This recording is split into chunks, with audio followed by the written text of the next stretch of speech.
Allô tout le monde et bienvenue ou re-bienvenue sur ma chaîne. C'est une introduction que je déteste dire, mais je me dis que ça fait changement de « Est-ce que vous allez bien? » En tout cas, peut-être que non. Peut-être que c'est vraiment laid. Ça pour dire que dans le fond, j'ai décidé de faire une petite série dans laquelle je vous présente 3 recettes tirées de Instagram, Pinterest, qui sont en version un peu plus santé, un peu plus inspirée de l'Halloween, bien sûr, avec mon super look. Vous avez remarqué que je suis un petit peu plus gothique, ben, pas tellement, là, je suis pas tellement bonne dans des vrais gros looks, là, mais je me suis mis un peu plus de rouge à lèvres foncé et des vernis à ongles foncés, juste pour être plus...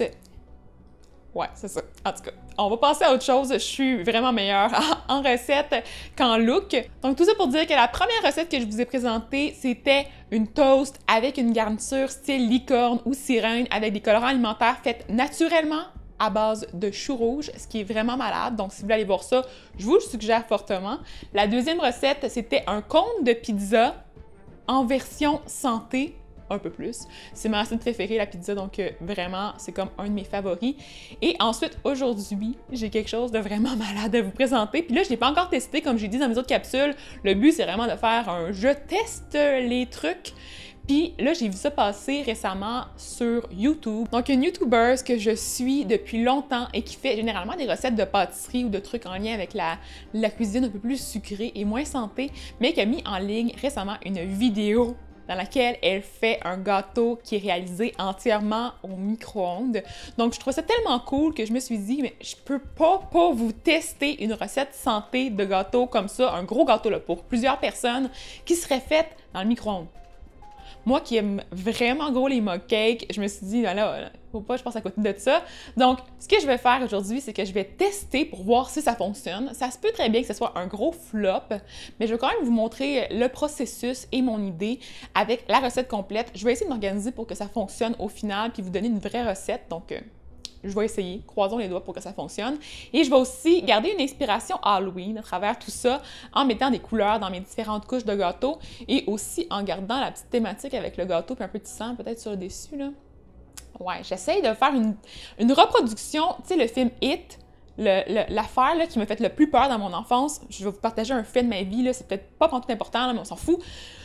Dans mon enfance, ma meilleure amie avait le livre It, le vieux livre It, là, qui était... En fait, c'est sa sœur qui avait ça sur une de ses tablettes quand on était jeune et on le regardait, juste la pochette, et j'avais des frissons et j'avais le goût de pleurer. Et là, le nouveau film est sorti, puis je veux juste pas aller le voir, là, j'ai bien trop peur. Fait que, en tout cas, si vous avez vu ce film-là puis que vous voulez aller le voir, dites-moi dans les commentaires en bas. Mais là, je vais m'inspirer de It avec l'aspect sanglant, un peu genre creepy du clown, là. Je sais pas encore, là. Je suis pas très bonne dans ces affaires-là. Fait que je vous laisse regarder les images. Pour décorer le gâteau, j'ai pensé faire des yeux jaunes inspirés du clown dans It.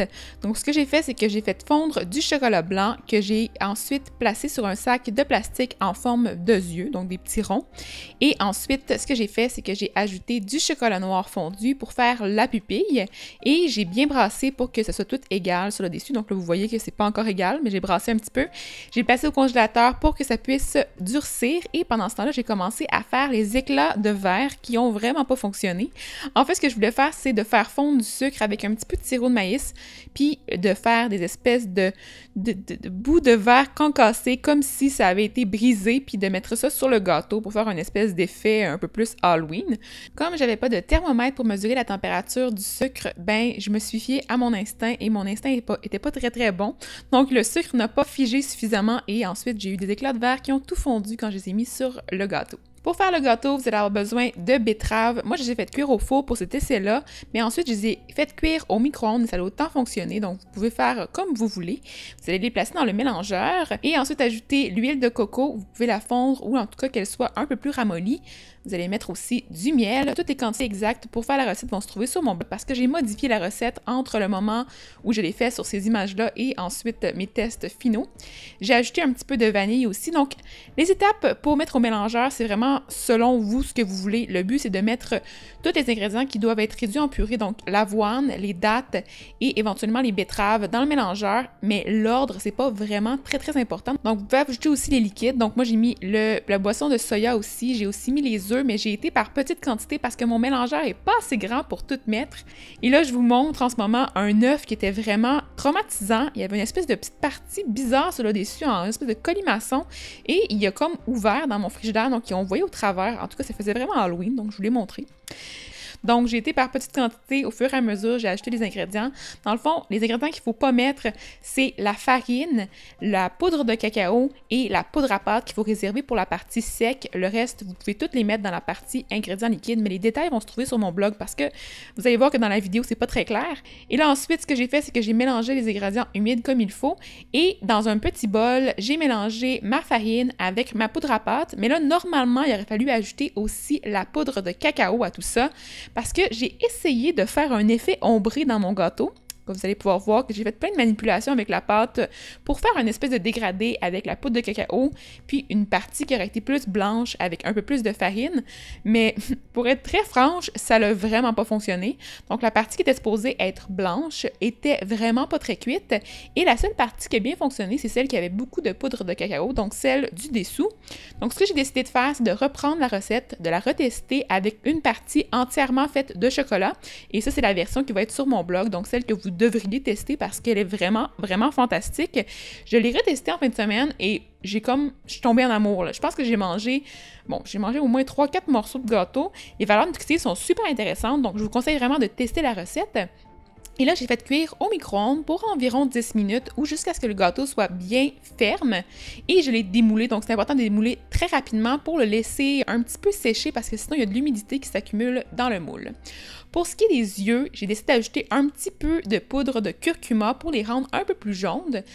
Et ensuite, j'ai concassé mon sucre pour faire les éclats de verre. Vous pouvez voir que sur les images, c'était très joli, mais au moment de les mettre sur le gâteau avec la chaleur, ils ont comme commencé à fondre et c'était beaucoup moins cute et ça a fini par juste tout disparaître. Pour décorer le gâteau, j'ai mis un peu de chocolat blanc comme ça, vraiment de façon imparfaite. Le but, c'est vraiment de mettre ça plus Halloween possible. Et ensuite, j'ai ajouté du chocolat noir pour faire des espèces d'éclaboussures.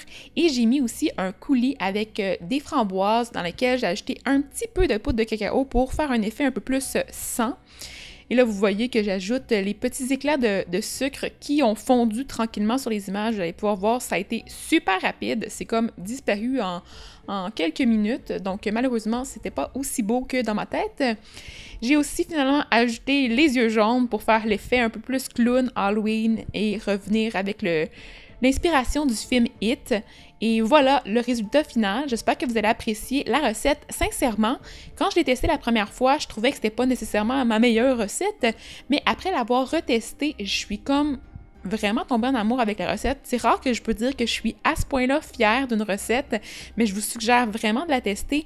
Et l'inspiration de faire des recettes au micro-ondes, je pense que, bon, ok, au niveau de la nutrition, il va vraiment falloir que je revoie si c'est aussi bon, mais au niveau de la technique puis de la rapidité, c'est vraiment trop cool. Fait que je vais peut-être essayer de vous faire d'autres recettes au micro-ondes de gâteaux comme ça entiers, peut-être à la vanille ou d'autres types de gâteaux. Donc si vous avez des suggestions, n'hésitez pas à me le dire dans les commentaires. Ça va me faire plaisir de m'inspirer de vos idées.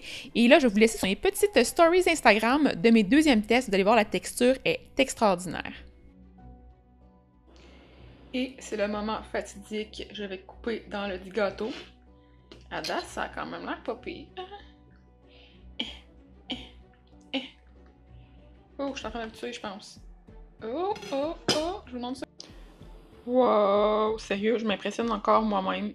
Le résultat est comme 1000 fois mieux que pendant mon premier essai. Vous allez voir dans la vidéo la différence. Checkez ça comment c'est mou. Là, faut que je goûte aussi, là. Full bon. Donc, c'est fini pour la recette de gâteau. J'espère que vous avez apprécié le concept de cette mini-série-là inspirée de l'Halloween et des trucs qui sont populaires sur Instagram et Pinterest. Là, j'ai encore plein d'idées, donc j'ai comme fait une petite liste de plein de trucs que je pourrais rendre un peu plus santé, mais qui sont super populaires sur Instagram et Pinterest. Donc, notamment, il y a les beignes. Juste un beigne, là. Tu sais, un beigne santé vraiment cool, ça serait malade. Mais il y a aussi le cône, la crème glacée, qui est rempli avec de la pâte à biscuits. Ouais, OK. Fait que je voulais aussi vous demander si vous pouvez me dire dans les commentaires si vous avez d'autres idées ou si vous voulez voter pour une de ces deux idées-là. Peut-être que je pourrais faire d'autres recettes comme ça dans les prochaines semaines. Donc sur ça, je vous souhaite de profiter de cette fête et de l'automne avec vos amis, votre famille, d'avoir du plaisir et de profiter de ces petites gâteries-là que vous allez vous faire. Et il faut avoir du plaisir à l'Halloween, vraiment. Empêchez-vous pas de manger des gâteries parce que c'est pas santé, que c'est en dehors de votre diète. Moi, j'en mange du gâteau, moi, j'en mange des bonbons, des jujubes, du chocolat, puis je me sens même pas coupable. Fait que vous deviez le faire aussi. Et si vous voulez une capsule un peu plus sur comment on se sent après l'Halloween ou comment on se sent après les abus, n'oubliez pas de me dire ça en bas dans les commentaires. Fait que j'arrête de parler là. Puis je vous souhaite une bonne fin de journée. Bye bye!